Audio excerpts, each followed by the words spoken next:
तुम्हारा हर कार्य विवेक पूर्वक होना चाहिए। विवेक कोई चिड़िया का नाम नहीं है। विवेक शब्द ऐसा है यानी फिल्टर करके डिसीजन लेना। समीक्षा समारंभो पारिच्छ कारणम, सोच परख करके डिसीजन लेना। और जिंदगी में सफलता का मूल रहस्य डिसीजन से जन्म लेता है। डिसीजन यानी तुम्हारा फैसला, क्या करना है, कैसे करना, कब करना, कहाँ करना, कितना करना, क्यों करना। ये सब इंट्रोगेटिव मार्क के जितने शब्द हैं, ये क्वेश्चन पुटअप करिए, उसके बाद अपने दिमाग को सेटअप करिए और उसके बाद कार्य को प्रारंभ करिए। किसी कार्य के लिए जल्दबाजी मत कीजिए। जल्दबाजी में बोले गए शब्द पश्चाताप के कारण बनते हैं। जल्दबाजी में लिया गया डिसीजन नुकसान का कारण बनता है। जोश खरोश में किए गए कार्य हानिदायक ही होते हैं। लड़कियां बहुत सावधान रहें, लड़के भी सावधान रहें। जो लड़कियां जल्दबाजी में किसी लड़के को एक बार देखा, बस बोले हम ठीक तुम ठीक, बाकी सब बेवकूफ, हम तुम होशियार, चलो भाग चलते गंगा किनारे। गंगा जमुना चले गए। साल बाद मारपीट हुई, पछतावा हुआ। पापा को फ़ोन किया कि यहाँ तो पिटाई हो रही। पापा बोला मैं क्या करूँ, डिसीजन आपका है। जिसके साथ में जीवन भर रहना है, सोच समझ कर उसको जरा देख लो, परख लो, ताड़ लो, तब उसके साथ में रिश्ते जोड़ो।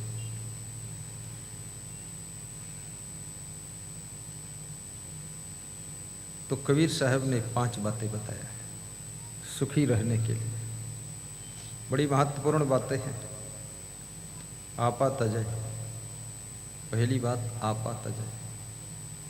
आपा किसे कहते हैं? उत्तर प्रदेश की ये भाषा है आपा। आप माने होता है तुम, आप कहते हैं, लेकिन ये आपा, आपा क्या होता है?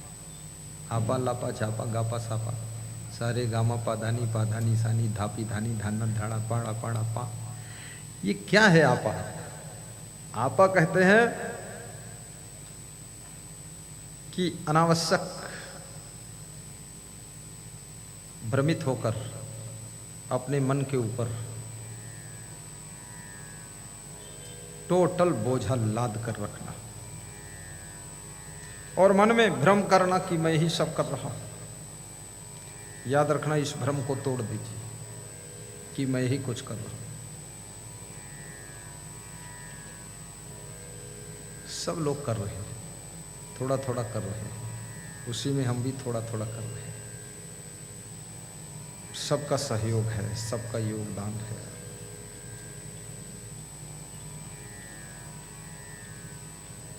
इस अभिमान की चादर को उतार दीजिए कि मैं ही इस दुनिया को सब संभाल के रखा हूँ। याद रखना, दुनिया को संभालने वाले दुनिया से चले गए, लेकिन दुनिया आज भी संभल कर चल रही है। इस अहंकार को कृपया छोड़ दीजिए। परिवार के दादाजी चले गए, पिताजी चले गए, अब नए बच्चे सब पिताजी बनकर दुनिया चला रहे हैं। तुम खाम खा इतनी चिंता और टेंशन क्यों ले रहे हो? थोड़ा मुस्करा कर जीना सीखो, प्रसन्न होकर खाना सीखो और निश्चिंत होकर के सोना सीखो। और अकारण भी अपने कमरे में बैठकर ठहाका मार कर हंसना भी सीखो, हंसना भी सीखो। भोजन कितना अच्छा बना हो, थोड़ा कम खाना सीखो। कितने लोगों को अच्छा भोजन मिल जाए तो कुछ पूछो मत। 1 किलो पनीर की सब्जी खा जाएंगे, बनाने वालों का भी हिसाब नहीं लगाएंगे वो पाएंगे कि नहीं पाएंगे।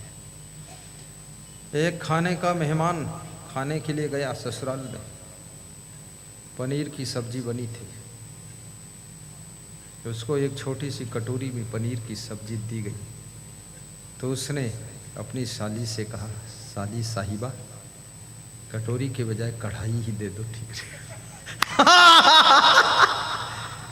वो साली भी ऐसी थी, साली, उसने कढ़ाई रख दी। बोले अब ठीक है, तुम लोग जाओ, सब निपट गया। क्या करते हो ये? पेट को इंडिया गेट बना रखा है।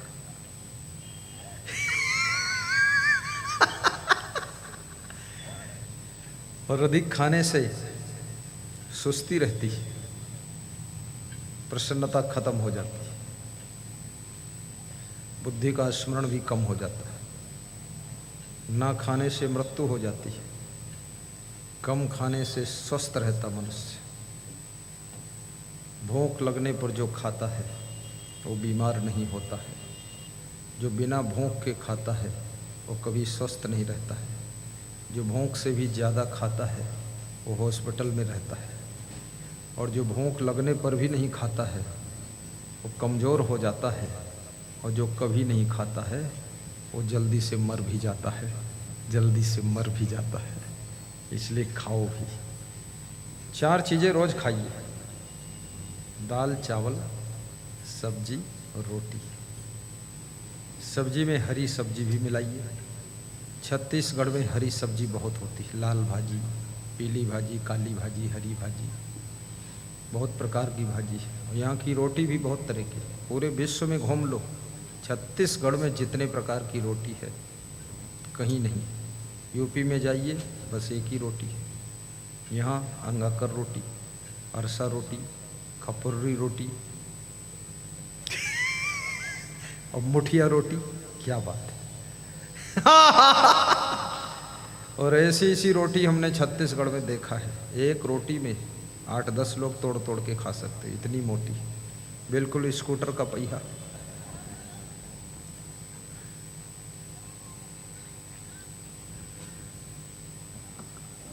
छत्तीसगढ़ की महिमा भी निराली है। छत्तीसगढ़ का चावल छत्तीसगढ़ की धरती पर जो टेस्ट देता है वो टेस्ट तो खीर में भी नहीं। चावल और सब्जी में बहुत टेस्ट आता है। जोर से हंसा भी करो। परिवार के बीच में हंसने की आदत बनाओ। पति को देख करके सड़सी जैसा मुंह मत बनाओ। पत्नी को देख करके चिमटा बनकर मत बैठो। ऐसे खेल करके जैसे मयूर प्रमुदित होकर नृत्य करता है। परिवार के सदस्यों के बीच में प्रमुदित होइए, उत्साहित होइए, प्रसन्न होइए, क्योंकि जिनके बीच में अधिक रहना होता है उनके बीच में खुश रहना बहुत कठिन होता है। एक दूसरे की गलतियों को भी क्षमा कीजिए, बार बार गलतियां भी मत कीजिए। एकता, संगठन, प्रेम, एक रस बनाए रखने के लिए गलतियों को दोहराने की आदत को छोड़ दीजिए। आपकी जिस आदत से परिवार के सदस्यों को असमंजस पड़ता है उस आदत को बदल दीजिए। अपनी अपनी आदत को कंट्रोल कीजिए, समय का सदुपयोग कीजिए। बहुत जोर चिल्ला कर मत बोलिए, इशारों में काम करना सीखिए। आलस्य को छोड़िए। कितने लोग बुद्धिमान हैं लेकिन आलसी हैं, जानते सब कुछ है पर करते कुछ नहीं। अपनी बुद्धि की दुकान को खोलते ही नहीं, शटर बंद ही रखते। एक साधु मुझसे कह रहा था मुझे बहुत काम करना आता है, तो हमने कहा तब तो आप बड़े कलाकार हैं, क्या क्या आता है? उसने कहा कुर्सी बनाना आता है, टेबल बनाना आता है, बेड बनाना आता है, मकान बनाना आता है। तो मैंने कहा तब तो तुम्हारा बड़ा सम्मान हो सकता है यहाँ आश्रम में, कुछ तो बना दो। बोलेगा बनाऊंगा कुछ नहीं। तो मैंने कहा मैं बता दूं आश्रम के संचालक को इसको बनाना आता है। बोले बताना भी मत, बता दोगे तो वो हमसे बनवाएंगे, तो हमें बनाना पड़ेगा। बनाऊंगा कुछ नहीं। क्यों नहीं बनाओगे? बोला साधु बना हूं, बनाने के लिए नहीं बना, जो बना है उसको बिगाड़ने के लिए बना। ज़्यादातर साधु लोगों में बहुत से ऐसे साधु हैं 80% जो आश्रम में भार बनकर रहते हैं, थैला भर काम नहीं करते, झाड़ू भी नहीं लगाते, खोपड़ी में बड़े बड़े बाल भी रखते हैं। पीछे से देखो लगता है कोई माता जी बैठी, और सामने से देखो तो महात्मा जी बैठे। आश्रम में बड़ी बड़ी घास लगी है, उनकी खोपड़ी में बड़े बड़े बाल लगे, और तबला खूब बजा रहे हैं। कोई साधु मंजीरा बजा रहा है, कोई तबला बजा रहा है, कोई ढोल धनुक रहा है, कोई सरगम बजा रहा है। सारे गामा पाधानी सानी धापा धानी गा रे मापा सा, और कूड़ा करकट पड़ा, इसको कौन उठे। आलसी